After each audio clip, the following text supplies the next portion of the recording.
American Homes for Rent is a leading owner and builder of single-family rental homes, and thousands of its Florida properties were and are in Hurricane Ian's path. The company currently assessing the damage so far. Diana Olick joins us now with CEO David Singelyn. Hi, Diana. Hi, Contessa. Thanks. Dave, good to see you again. Tell us, I know you're just getting your folks on the ground, but you have roughly 12,000 properties, either directly or indirectly within the path of Hurricane Ian, and still both in Florida and South Carolina to come. What can you tell us about the damage you've seen so far to your assets? You know, we were very, very fortunate. We thought that the hurricane was going to take a direct hit right into the Clearwater, Tampa area. We have, as you indicate, many assets there, about 3,000 assets.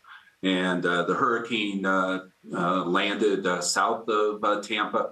And as a result, the damage so far, and we're very, very early in this evaluation process.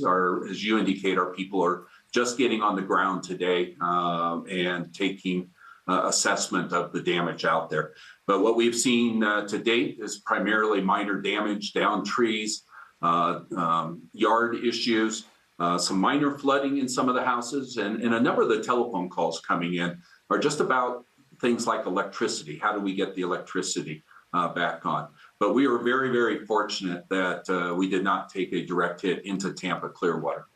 Well, you were fortunate this time, but I believe the first time we met was actually in Houston after Hurricane Harvey, where your homes did sustain a lot of damage. Given the increase in extreme weather that we're seeing, whether it be from hurricanes, flooding, fires, drought, are you changing the company's strategy and where you build and acquire single-family rental homes due to climate change? You know, two aspects there. One is we do look at where we are acquiring. We assess the climate risk in those areas, but we're also much better prepared today than we were 5 and 10 years ago.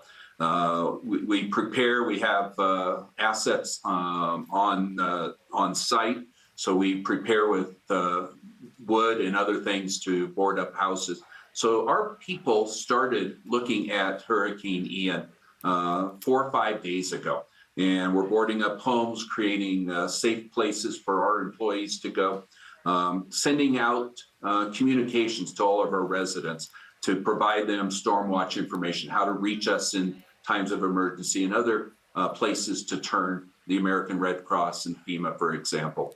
And Dave, since we have you here, I have to talk about mortgage rates and interest rates. This week we saw the 30-year fix cross 7%. Is that actually good for your single-family rental business because people can't buy homes at that higher rate? You know, you're absolutely right. I mean, the capital markets today are very, very volatile. We're very fortunate. We've got a tremendous liquidity, and we continue to see strong demand for rentals. It's a program that we have seen from the time that we started American Homes 10 years ago. Demand continues to get stronger. What about the REIT atmosphere, though, that we see REITs are really getting hammered in this rising rate environment? Yeah, you know, that they are. The REITs are an interest-sensitive stock as a asset class. So our cost of capital is going up. And that's going to impact our ability to continue to grow. We're very fortunate in the fact that we do have liquidity. We have a significant amount of retained capital, and we have an in-house development program that's already primed for future growth into 23 and 24. Let me ask you one quick question, David. I'm very happy to hear that you did not suffer major damage in your properties, but for the renter who has found his or her home uninhabitable, what do you do? Do you continue collecting rent? Do you waive rent? How does that work? Yeah, Tyler, what we first prioritize the human aspect of these disasters over the asset component. No different than what Diana was talking about with Harvey.